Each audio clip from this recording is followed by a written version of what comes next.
So hello everyone, new day, a new video. So here we are back again with a new video. अब जैसा कि हमें पता है कि हमारा CBSE का पैटर्न बदल चुका है और अराउंड 20 के हमारे क्वेश्चंस पूछे जाएंगे एक मार्क्स के. So we are about to start a series जिसमें कि हम एक मार्क्स के क्वेश्चंस को कवर करेंगे चैप्टर वाइज. ये आपको साइंस और SST के लिए मिल जाएगा and we will try our best to do the same for other subjects.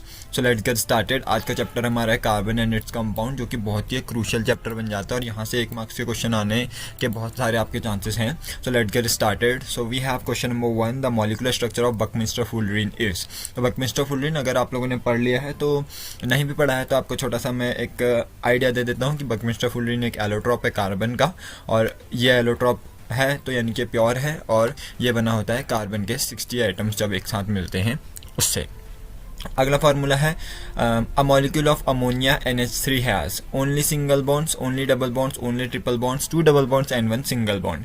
तो मैं अब यहाँ पर आपको अमोनिया का स्ट्रक्चर दिखाता हूँ. ये अमोनिया का स्ट्रक्चर कुछ इस तरीके का दिखता है और यहाँ पर हम देख सकते हैं कि यहाँ पर हमारे पास सिर्फ सिंगल बॉन्ड्स हैं और सिर्फ सिंगल बॉन्ड्स और एक लोन पेयर है. लोन पेयर तब बनता है जब हमारे पास पेयर ऑफ अनशेयर्ड इलेक्ट्रॉन होते हैं. तो ओवरऑल अब हमारा आंसर क्या बन सकता है, इसके चलते हमारा आंसर बन सकता है कि इसमें सिर्फ सिंगल बॉन्ड्स होते हैं, क्योंकि सिंगल बॉन्ड से ही हम नाइट्रोजन की वैलेंसी को पूरा कर लेते हैं.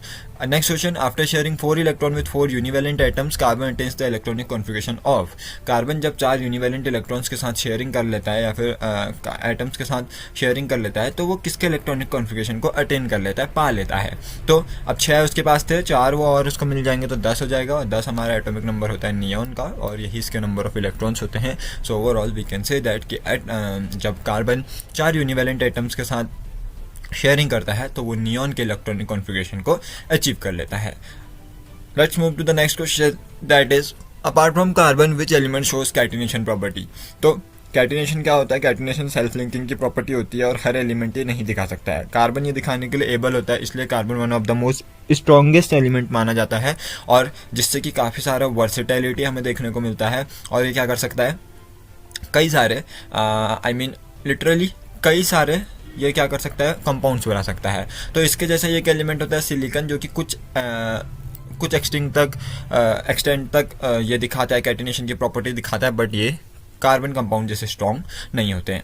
Let's move to question number 5, why covalent compounds are poor conductor of electricity. ये CBSE 2020 के एग्जाम में पूछा गया है कि covalent compounds poor conductor of electricity क्यों होते हैं. तो हमें पता है कि कोवेलेंट कंपाउंड में क्या होता है, शेयरिंग ऑफ इलेक्ट्रॉन होती है और सारे के सारे जो इलेक्ट्रॉन्स होते हैं वो बिजी होते हैं शेयरिंग के लिए, तो इसलिए उनके पास कोई भी फ्री इलेक्ट्रॉन नहीं रहता है जो कि इलेक्ट्रिसिटी को कंडक्ट कर सके.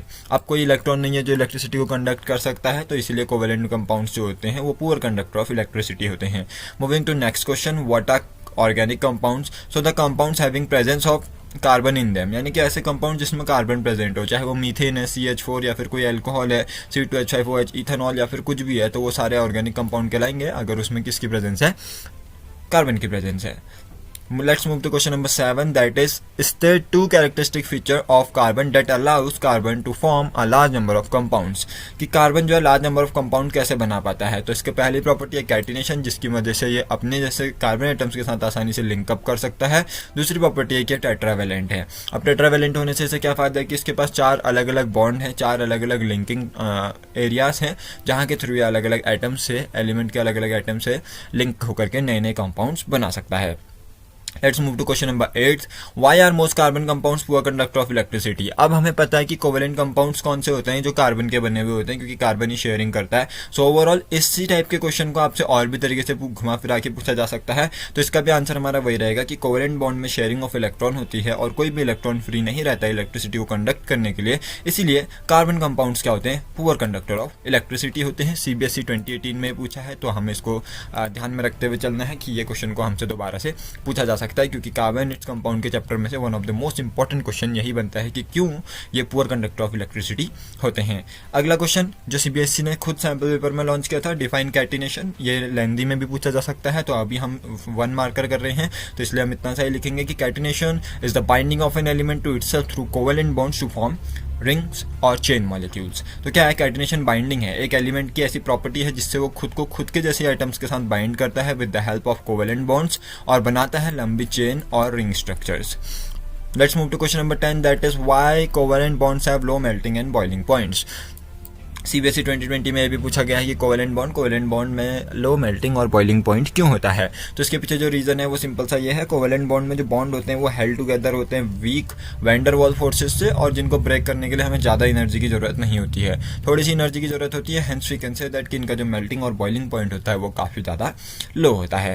Let's move to question number 11, that is how are covalent bonds formed. ये भी CBSE 2020 में पूछा गया है कि कोवेलेंट बॉन्ड्स कैसे बनते हैं। Covalent bonds are formed by equal sharing of electrons. Covalent bonds तब बनते हैं जब शेयरिंग ऑफ इलेक्ट्रॉन होती है और इक्वल शेयरिंग, यानी कि बराबर शेयरिंग होगी, जितने वो रिसीव करेगा शेयरिंग के दौरान उतनी ही वो रिलीज भी करेगा। So let's move to question number 12, which compound has the formula C6H6। तो यहाँ पर हमारे पास ऑप्शन है एसिटाइलिन, बेंजीन, इथीन, फॉर्मेल्डिहाइड। आप में से कई सारे लोगों को ये आता होगा, बट इसका आंसर है हमारा बेंजीन। ठीक है, फिर उसके बाद है question number 13, that is chemical formula of cyclohexanes. Cyclohexane का केमिकल फार्मूला क्या है। तो अब बेसिकली जो हमारा जनरल फार्मूला होता है वो होता है CnH2n, क्योंकि जब साइक्लिक स्ट्रक्चर आता है तो 2 हाइड्रोजन हमारे कम हो जाते हैं। बेसिकली ये एक एल्केन है, इसलिए इसमें फार्मूला लगना चाहिए था CnH2n+2, लेकिन ये साइक्लिक स्ट्रक्चर है तो उसमें से हमारे जो +2 वाला है वो रिमूव हो जाता है और ये +0 रह जाता है। तो इस फार्मूला के चलते हम CnH2n पे अगर वैल्यू रखें, हमारे पास C6 है, H2 × 6 है, तो यानी कि C6 और H हो गया हमारे 2 × 6 12, तो हमारा फार्मूला जाएगा C6H12। So we can say that chemical formula of cyclohexane is C6H12। इसके बाद बात आती है क्वेश्चन नंबर 14 पे कि right the general formula for alkene. Alkene का जनरल फार्मूला क्या होता है और सिंपलेस्ट एल्कीन क्या होता है। दिल्ली एग्जाम 2015 में पूछा गया है। एल्कीन की जगह एल्केन, एल्काइन कुछ भी पूछा जा सकता है, so it is must to know about all of them. General formula of alkene क्या है, CnH2n। क्यों, क्योंकि ये शुरुआत होती है CnH2n+2 से, फिर रहता है CnH2n और फिर आखिरी में एल्काइन जाने तक हो जाता है -2। तो ये चीज़ हमें ध्यान रखनी है। और सबसे जो हमारा सिंपलेस्ट एल्कीन होगा वो कौन होगा, इथीन होगा, यानी कि जिसमें हमारे 2 कार्बन एटम्स का यूज होगा। फिर उसके बाद बोलते हैं how many double bonds are there in benzene. Benzene में कितने डबल बॉन्ड्स होंगे। तो let me show you the structure of benzene. Okay, so here we have the structure of benzene. तो हम यहाँ पर देख सकते हैं 1, 2 और 3, तो 3 इसमें डबल बॉन्ड है। तो हमारा आंसर हो जाएगा कि हमारे पास बेंजीन में कितने डबल बॉन्ड्स होते हैं, 3 डबल बॉन्ड होते हैं। So option number 3C will be correct. Question number 16, right the alcohol derive from butane. Butane है, ब्यूटेन में अगर अल्कोहल ग्रुप होगा तो कौन सा अल्कोहल बनेगा, ये हमसे पूछ रहा है। थोड़ा सा घुमा करके इसने पूछा है, बस सिंपल सी बात है कि ब्यूटेन के साथ जो हमारा एक अल्कोहलिक ग्रुप ऐड हो जाएगा, यानी कि एक OH ग्रुप ऐड हो जाएगा, किसकी जगह पर, एक H की जगह पर। तो हमारा क्या बनता है ऐसी कंडीशन पे, हमारा बनता है ब्यूटेनॉल। इसका फॉर्मूला कुछ C4H9OH हो जाएगा, क्योंकि ब्यूटेन का फॉर्मूला C4H10 होता है। एक H को रिप्लेस कर देगा हमारा OH ग्रुप। तो ओवरऑल हमारे को आंसर मिल गया कि ब्यूटेनॉल जो है वो हमारा ब्यूटेन से डिराइव होने वाला अल्कोहल होगा। फिर उसके बाद नेक्स्ट टू होमोलॉग लिखने हमें C2H4 के।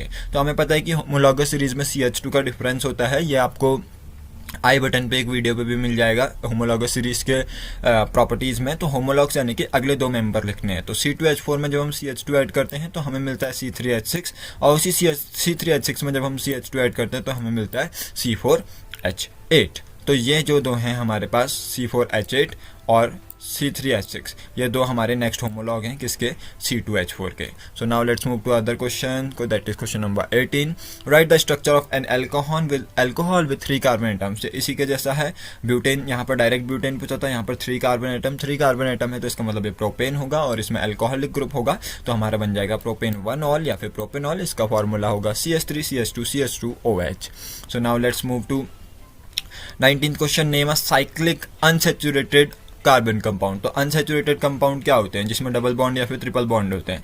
जैसे अभी हमने बेंजीन में पढ़ा था, तो बेंजीन से हमारा काम चल जाएगा क्योंकि इसमें डबल बॉन्ड है, और डबल बॉन्ड है तो इसका मतलब ये है हमारा अनसैचुरेटेड कंपाउंड, और साइक्लिक स्ट्रक्चर भी है, तो इसका मतलब हमारा इसका आंसर हो जाएगा benzene.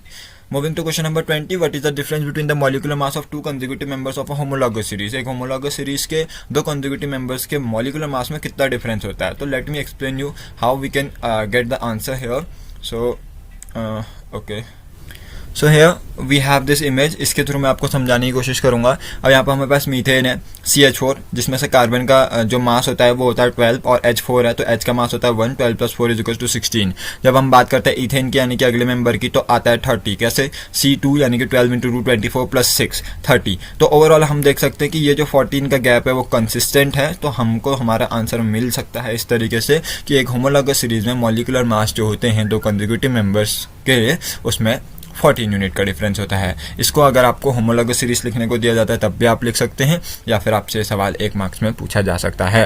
What will be the next homologue of HCOOH? तो यहाँ पर आपको ध्यान रखना अच्छे से, ये मिथेनोइक एसिड है क्योंकि हमारे पास सिर्फ एक ही कार्बन प्रेजेंट है और इसमें हमारा जो ग्रुप प्रेजेंट है वो क्या है, इथेनोइक एसिड। तो ये क्या हो जाएगा हमारा, carboxylic acid, it's carboxylic acid, और हमारे पास एक ही C है, तो ये ओवरऑल क्या हो जाएगा हमारा मिथेनोइक एसिड। अब मिथेनोइक एसिड का हमारा नेक्स्ट होमोलॉग हमें बताना है, तो हमें पता है कि होमोलॉगस सीरीज में कितने का डिफरेंस होता है, CH2 का, यानी कि बाकी सारी चीज़ें सेम रहेगी, बस हमारा CH2 बढ़ जाएगा, एक H इसके पास है, एक C इसके पास है, तो यहाँ पर जाकर के क्या हो जाएगा CH3COOH, और CH3COOH होने से क्या हो जाएगा, 2 कार्बन कंपाउंड हमारे पास है यहाँ पर, तो कार्बन एटम हमारे पास है, तो मेथ और एथ, और कौन सा ग्रुप है हमारे पास, कार्बोक्सिलिक एसिड ग्रुप, तो ये हमारा हो जाएगा मेथेनोइक एसिड। तो hence overall we can say without any confusion कि जो HCOOH है मिथेनोइक एसिड, उसका जो अगला होमोलॉग रहेगा वो रहेगा हमारा ethanoic acid. Sorry for the confusion we had here, so I think अब ये क्लियर होगा। If you have any doubt please do let us know in the comment section.